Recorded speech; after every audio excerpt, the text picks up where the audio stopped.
Dear Lord, thank you for this day. Please bless us today, and may you speak and not the speaker. Amen.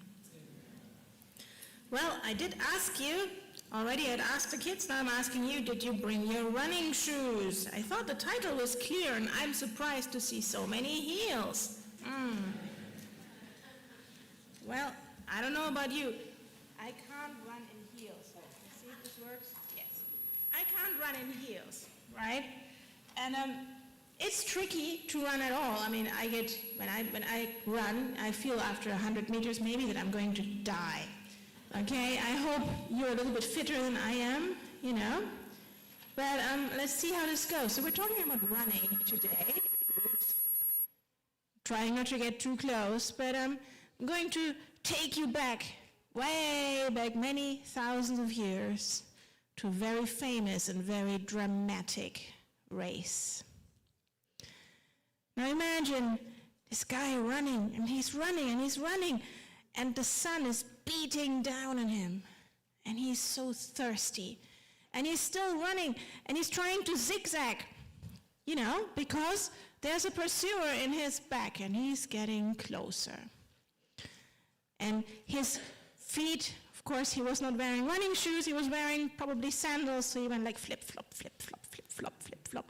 And behind the guy, his pursuer, he heard his feet flippity-flop, flippity-flop, flippity-flop, much faster than his. And he can feel the breath of his pursuer in his neck almost, and his armor is so heavy. And it weighs him down, and he's holding on to his weapons because he knows he can't go on like this much longer because he's old and his pursuer is young. What does he do? It's time to end the race. And we read this story in 2 Samuel, verses 18 to 23. In chapter 18. So the three sons of Zeruiah were there in this wonderful, very dramatic scene. Joab, Abishai, and Asahel. Now Asahel was as fleet-footed as a wild gazelle. He chased Abner, turning neither to the right nor to the left as he pursued him. And Abner looked behind him and asked, "Is that you, Asahel?" "It is," he answered. They're still running, right? And Abner said to him, "Turn aside to the right or to the left. Take one of the young men and strip him of his weapons." But Asahel would not stop chasing him. Again, Abner warned Asahel, "Stop chasing me. Why should I strike you down? How could I look your brother Joab in the face?" But Asahel refused to give up the pursuit. So as they were running, Abner held on to his spear, and he thrust it behind him, right into Asahel's stomach. And the spear came out through his back, and he fell there and died on the spot. And every man stopped when he came to the place where Asahel had fallen and died. Now, this is one of the most dramatic races described in the Bible. In fact, there are only 3 races, man to man, described in the Bible. 2 are coincidentally in the same book of 2 Samuel, and 1 is in the New Testament. I strongly encourage you to read up on the civil war that ravaged between Israel and Judah as soon as Saul had passed away, and a terrible blood feud between Joab and Abner as soon as Abner had killed Joab's little brother. Strong stuff. Abner ran for his life. Abner was not just a warrior. He was the warrior. He was the marshal of Saul's army. He was the man. So taking on Abner was quite a steep thing to do for Asahel, who was very young and unexperienced. So a few hours prior the armies, or some strong people, some strong men, some young people, some warriors, a motley crew, they had started a friendly competition between the warriors of Israel and the warriors of Judah, Saul's army and David's army. And that friendly competition, that rattling of arms, had unfortunately turned very bloody by the pool of Gibeon. 24 men had been needlessly killed. And what first looked like a simple competition turned into terrible bloodshed. Abner did not want that bloodshed. Abner was an experienced warrior. He didn't care about glory. He knew the days of Saul's army were over. He knew the time of David's army had come, so he had agreed to a simple standoff. But he had miscalculated badly, because his counterpart on the other side, Joab, the leader of David's army, he was made of different stuff. He was not looking for peace. He and his brothers, they were looking for blood. And now it was quite clear. Asahel, Joab's brother, fleet-footed as a wild gazelle, was looking for Abner's blood. And all Abner could do was turn and run for his life. Now Abner was a leader, but he was also an athlete. He didn't run to win or for the sake of the competition or to show them who is the better warrior. No, he saw the bigger picture. So he didn't fight. He could have avoided the race altogether, but no, he ran because he still wanted peace. He didn't want more bloodshed, so he tried the diplomatic way. He shouted at Asahel. He said, "Look, we don't need to do this. You can always fight another guy. You don't need to fight me. You know I'm better than you. I'm stronger. I'm older. I'm more experienced. There's no point." Asahel did not care. Abner had no choice but to end the race. Asahel, young and proud, he thought he could do it. He was eager to prove himself. He was taking on Abner, the mighty warrior, not just any old warrior, but the warrior. He went for him, and he was focused, and he was driven, and his tunnel vision did not allow him to see what was going to happen inevitably. He was going to get Abner and single-handedly win the war, and he didn't turn to the right or to the left, no matter how Abner zigzagged in front of him. He ran for his own glory. So he didn't know when to stop, so he was stopped. Now we have here two athletes, two runners. Both wanted to end the race on very different terms, but which one was right? Did Asahel lose? Did Abner win? Which of these two runners were true athletes? And that question is going to go with us through the sermon today. What makes a true athlete? Now, the second race, almost as dramatic, is in the same book, in the second book of Samuel, chapter 18, and we can hear the crackling of the microphone as the commentator, you remember probably, when a commentator comments on the race over the radio, right? And we can even hear it over the audience because this race has a commentator and it has the public watching that race. So we hear the guy saying, "A single man running towards the city gate. He appears as a Cushite. Yes, he's coming closer. Yes, he's a fast one. He must have some important news. Oh, he seems to have some competition. There's a second runner. It seems to be a race because that guy is catching up. Yep, he gets him. The Cushite is choosing the straight path over the rocks and the brambles.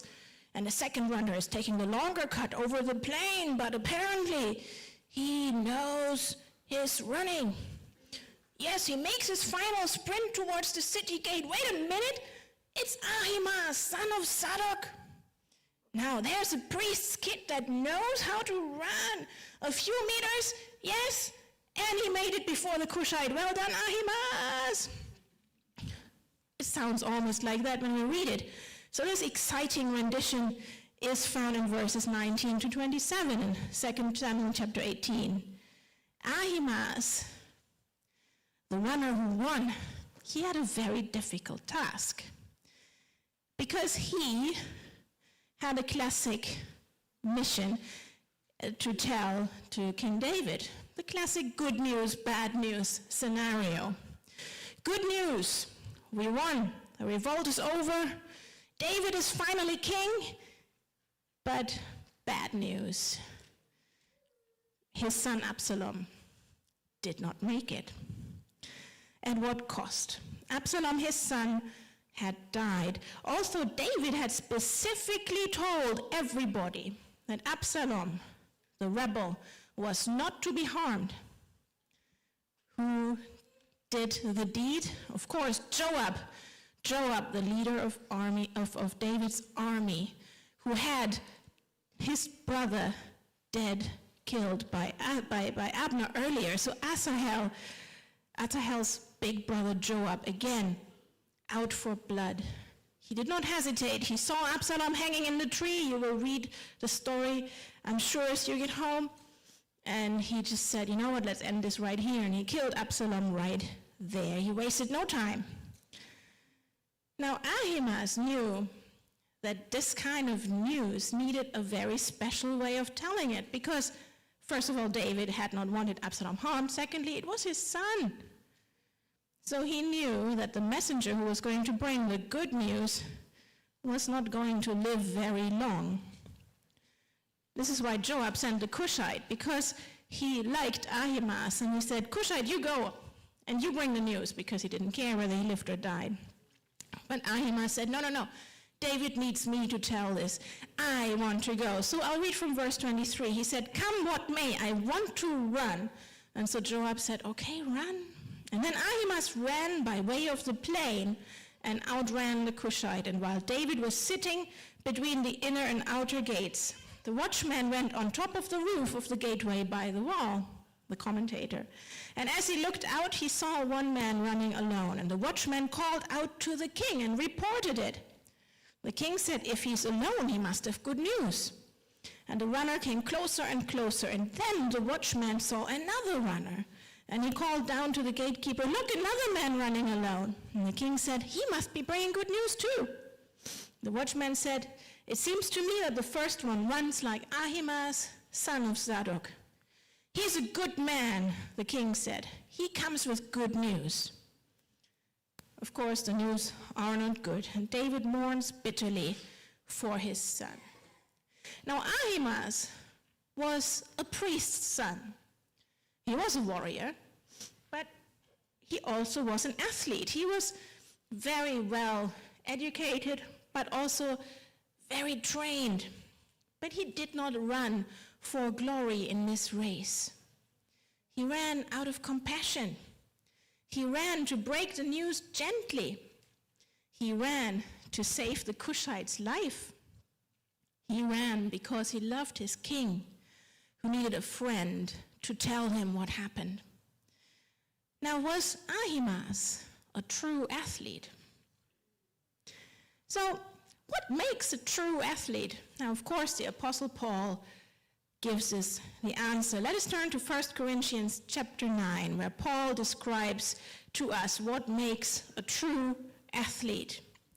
Do you not know that in a race all runners run, but only one gets the prize? Run in such a way as to get that prize. Everyone who competes in the games goes into strict training. They do it to get a crown that will not last. But we do it to get a crown that will last forever. Therefore, I do not run like someone running aimlessly. I do not fight like a boxer beating the air. No, I strike a blow to my body, and I make my body my slave, so that after I have preached to others, I myself will not be disqualified for the race, for the prize. Paul, the leader, challenges his readers to turn the Christian life to a race and to run this race with focus, to train, to compete with passion, to fight with purpose, to master their flesh. Paul asks, if athletes work so hard to get a trophy, why not we who receive eternal rewards? Now, what makes a true athlete? Is he well-trained, strapping warrior? Is an athlete a person who's always on a diet, who trains relentlessly and never gives up? Can you judge by the outward appearance whether a person is an athlete? Or is it in the heart of an athlete what makes him a true athlete? Is it in the heart what matters? Is it the motivation? Now I want to talk to you about a few people that I found very interesting athletes and runners. And one of these interesting runners was found in 1983, last century, in an ultra marathon in Sydney. Cliff Young decided to take part in the ultra marathon. Now, what was the ultra marathon in Sydney? It was a 544-mile marathon, 544 miles, a week-long race that was designed to test the toughest runners. Now, lined up and signed up for that marathon were these strapping athletes, young people. They were well-trained, they were hard, they were tough, and they had all the printed sponsors on their T-shirts. Cliff Young, 61 years old, potato farmer. He just, I don't know when he decided to run the race, but he just showed up in rubber boots. He didn't have even trainers on. He was just like in his rubber boots, gum boots back then, they called it, and he was like, all right, I'll sign up. And everybody was laughing at him. They said, what's this old guy doing here? And he's not even dressed. He's just wearing a T-shirt and wellies, you know? I mean, what's he doing here? And he said, all right, I'll just run. Now, he even had holes in his pants, reportedly, for ventilation, he said. Now, nobody took him seriously. The people behind the registration desk were shocked. But they said, well, he's signing up, let's sign him up. So they were snickering when they said, you know what, comic relief we needed. Now, when he lined up at the starting line alongside the other runners, the reaction was the same. All the runners were pointing at him and laughing. What is this guy doing here? And then the gun went off, and everybody went like, pow! And Cliff Young just started like this. And they were all far ahead, and after 5 minutes, he was still in the first 100 meters. And they were like, yeah, you know, he's not going to go far, right? He just shuffled along at his little pace, very special shuffle in his rubber boots. Now, they didn't know that 61-year-old Cliff Young owned sheep, not just a potato farm. And he still lived with his mother, and since he was a young boy, he herded his sheep all the time. And he had over 2,000 sheep, and those sheep were spread very far over the land. And he would have to take those sheep back inside for the winter, and you know, he was used to running after 2,000 sheep for 50 plus years, right? So he himself said, I grew up on a farm where we couldn't afford horses or tractors, and the whole time I was growing up, where the storms would roll in, I'd have to go out and round up all the sheep. We had 2,000 sheep on 2,000 acres. And sometimes I would have to run those sheep for 2 or 3 days. It took a long time, but I'd always catch every single one. I believe I can run this race. Now, what happened on an ultra-marathon is that the runners would run as fast as they could for about 18 hours. And then they would rest at a rest stop and sleep for 6 hours and rest a little bit and then continue running. So basically the runners would would run, sleep, and then somehow make it through those few days over those 544 miles. Now, Young did not rest. He only needed a couple of hours of sleep, while the others needed 6. So by the time the rest of the runners woke up from their first rest stop, Young was far ahead. He was a long way down the road. In his shuffle, in his rubber boots, he was running, and he didn't stop. He didn't get tired. And of course, it turned out he finished that marathon 10 hours ahead of the second athlete right behind him. 10 hours. He was a humble guy, and he won 10,000 Australian dollars. And what did he do? He shared his winnings with all the other competitors. He was a nice guy. Now, nobody could tell that this mottled, kindly man was an athlete. Cliff Young did not run for the money. He even shared his prize. The reason he was used to running for days on end was his care and his love for his lost sheep. Now, would you call Cliff Young, the scraggly, weird shepherd in rubber boots, would you call him a true athlete? Now here's another athlete, another runner, who made history, Kathrine Switzer, number 261. 50 years ago, she decided to run the Boston Marathon. It was a cold day in January, it was snowing, and the Boston Marathon of 26 miles was going to be pretty tough.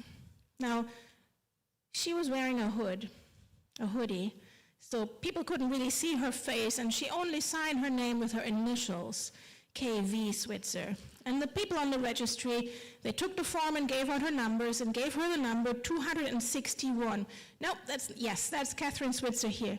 Oh, maybe we can go to the picture before that of Cliff Young. Hang on.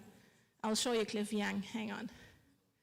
We'll have him very soon. That's Cliff Young here with his rubber boots. There you go. All right, so now we're talking about Kathrine Switzer.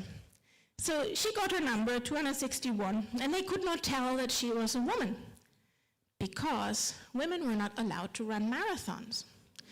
Because at that time, people thought women were too dainty to run marathons. They wouldn't make it that far. Women would swoon halfway through. They would not be so tough, right? So they were considered so delicate.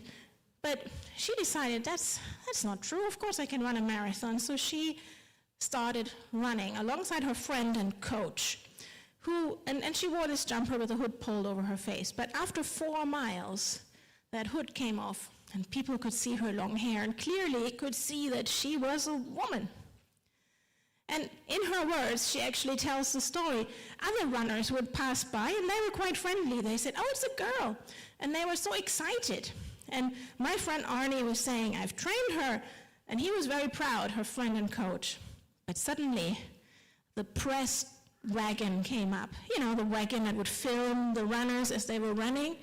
And on that press wagon was a man of the committee who belonged to the marathon committee. And he was a feisty character, and his name was Jock Sample. And he saw her running, a woman, and he jumped off the press wagon, and he ran after her. And he grabbed her and tried to pull off her number. And he said, "Get out of my race and give me those numbers." And he started clawing at her jumper. And he tried to rip the numbers off, and she was so surprised. He had the fiercest face of any guy she'd ever seen and seemed angry and completely out of control, and you can see it. And she was terrified. And the journalists even got very aggressive. "What are you trying to prove? Are you a suffragette? Are you a crusader?"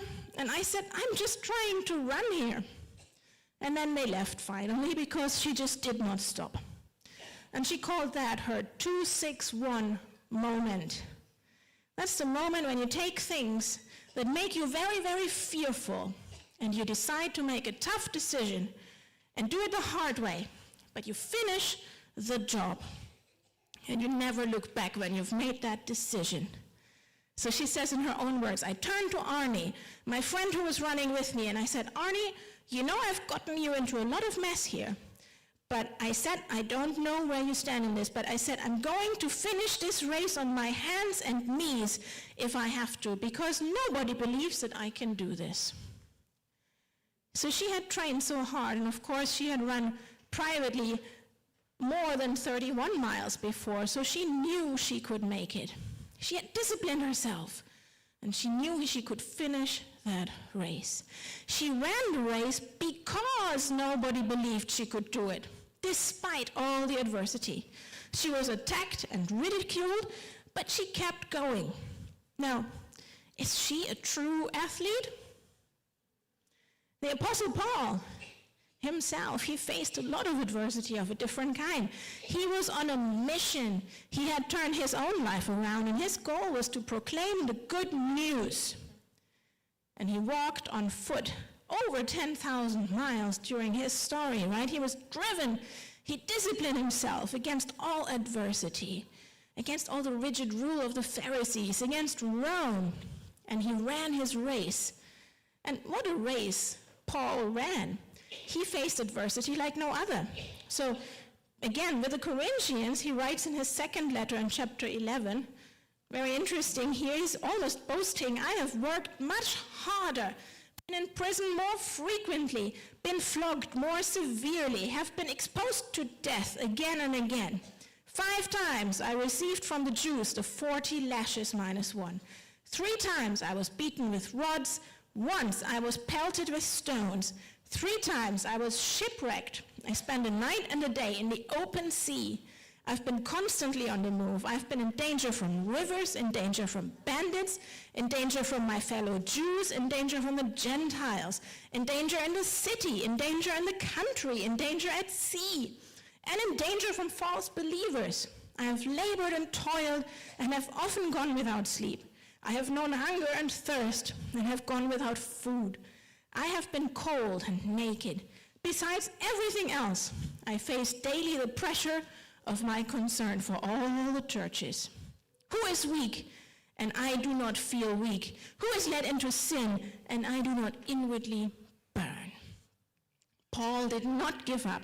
Despite all that happened to him, he was going to finish that race on hands and knees if it came to it. Now, it's interesting, at the time that Paul wrote his letter, the Olympic Games were happening. Yes, the Olympic Games originated way back thousands of years in Greece, and they had been, discontinued for a while, but the Emperor Nero, who was in charge of Rome at that time, thought, you know what, let's bring them back. And he reinstated the Olympic Games, and he wanted the Games to be held in the year 67, so he could compete while he was touring Greece. Now, the Games are every 4 years, right?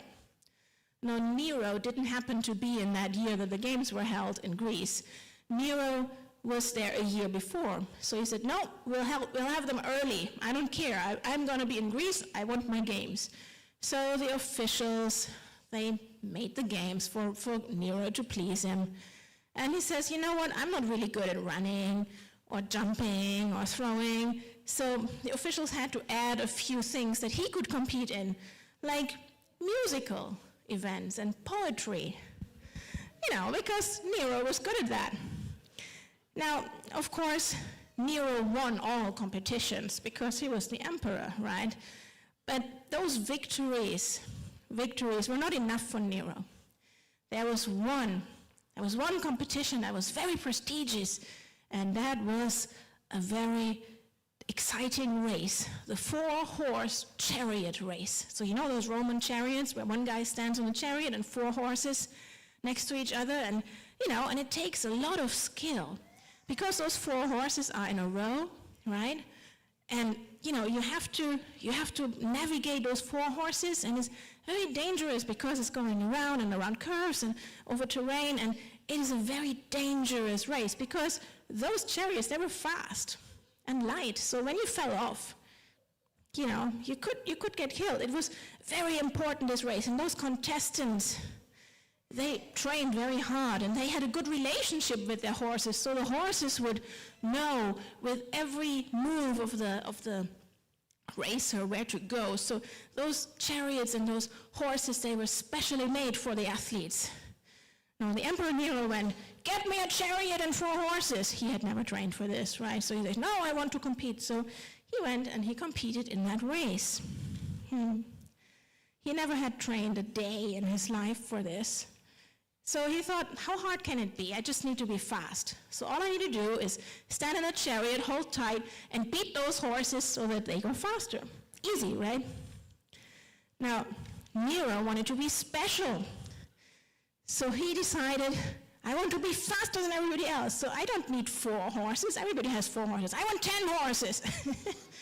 So Nero, who had never trained for this, didn't know how to ride a chariot, didn't know how to navigate horses, went to that race with 10 horses in front of him. What could possibly go wrong? So, of course, this overweight, out-of-shape emperor, who was really good at poetry, but did not fare very well in that contest. Of course, after the second loop, his 10 horses, who had no idea what was actually happening, they just ran wild. And they panicked and stumbled, and in this big bumbling mess of horses and chariots, Nero fell off his chariot. And he never finished that race. He limped off the field. At least, he wasn't terribly injured. But at the end of the race, who was declared the winner? Nero. And he very proudly carried the laurels back to Rome because he had won all the competitions in the Olympic Games, including that race. Now, of course, he became a running joke. He didn't finish the race and won anyway. And he didn't deserve to win. And everything that he talked about was just hot air. So now we know what those references in Paul's letters mean. I finished the race because Nero didn't. Everybody knew what Paul meant when he talked about racing, because there was a very famous VIP who talked about winning and being the best and the grandest and at everything, but he really wasn't. So, of course, Nero had it in for Paul from the start. Now, we probably wouldn't call Nero a true athlete, right? Now, Paul referenced Nero heavily in Timothy chapter 4. He says, I have fought the good fight. I have finished the race. I have kept the faith. Now there is in store for me the crown of righteousness, which the Lord, the righteous judge, will award to me on that day, and not only to me, but also to all who have longed for his appearing. Amen. What makes an athlete? Somebody who trains hard, somebody who's focused and disciplined, somebody whose outward appearance doesn't necessarily reflect athleticism, but somebody who faces adversity with determination, somebody who doesn't pretend, who doesn't take an unfair advantage, and doesn't bribe his way to victory. Somebody whose motivation is not the prize money, but love and compassion and wisdom. Now, the last runner I want to introduce to you is called Shizo Kanakuri, a Japanese man. In 1912, some very different Olympic Games were held in Stockholm, in Sweden. And Shizo Kanakuri competed in the marathon. He was young, he was talented, and he was pushing himself all the way as athletes do on the international stage. But Stockholm, Sweden, was actually cold, right? But that summer was unseasonably hot.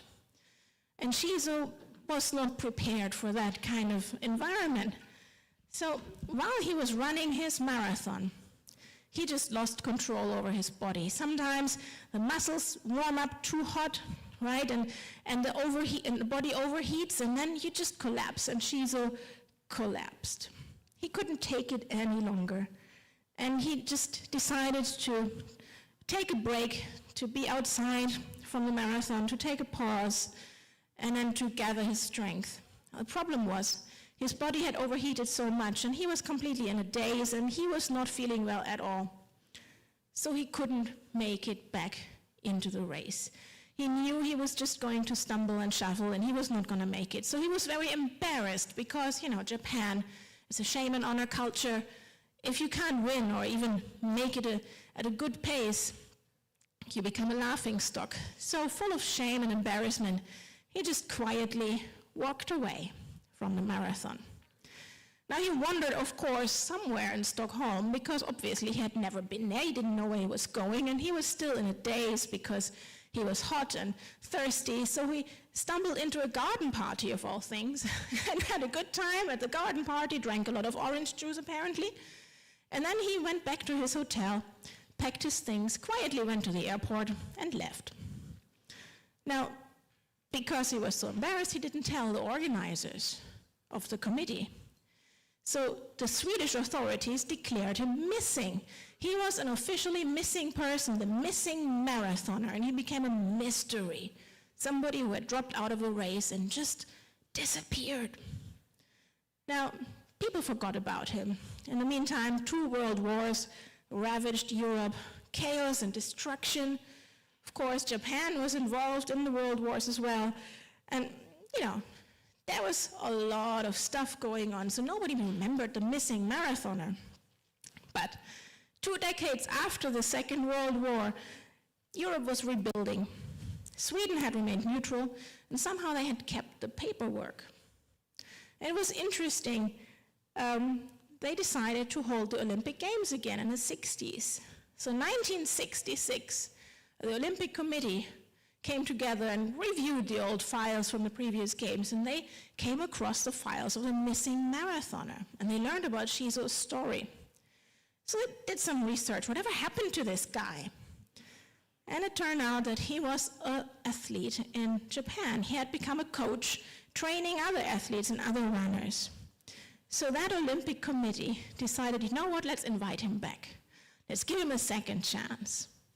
So at the age of 76, Shizo Kanakuri returned to Sweden and finished the marathon. And he finished with a world record for the slowest time ever posted by a marathoner, 54 years, 8 months, 5 hours, 32 minutes, and 20 seconds. 54 years, 8 months, 5 hours, 32 minutes, and 22 seconds, the longest marathon ever. But Shizo ticked all the boxes. He was disciplined, determined. But there had come a point when even he, a good athlete, could not go on. He stopped running, but he never dropped out of the race. Was he a true athlete? Now, brothers and sisters, when Paul says, I press on toward the goal, I have not yet taken hold of it, but one thing I do, forgetting what is behind and straining toward what is ahead. He's describing the Christian life, the very heart of a true athlete. A true athlete is not defined by medals, by speed, by applause, by public recognition. A true athlete is defined by what is inside, the motivation, the purpose that pushes them forward, and the heart that refuses to give up. Cliff Young had no technique and no sponsors, no fancy gear. He shows us that the race is not always run by the fastest, but by the one that refuses to stop and does not rest. Catherine Switzer shows us that sometimes the call of God will place us on the course others think we don't belong on. Yet, we run anyway because Christ has placed a number on our back that no one can tear off. And Shizo Kanakuri teaches us that even when the race is interrupted and we fall behind, and even when we carry that shame and embarrassment, we can still choose to come back and finish the race. That sometimes even the truest athletes are the ones who refuse to let their failures define them. Paul's message is echoed in all these stories, and it is simple and it is urgent. The race is still on. The course is still before you, and Christ is still calling you forward. Now, I don't know why you're still sitting. Run for your life. Amen.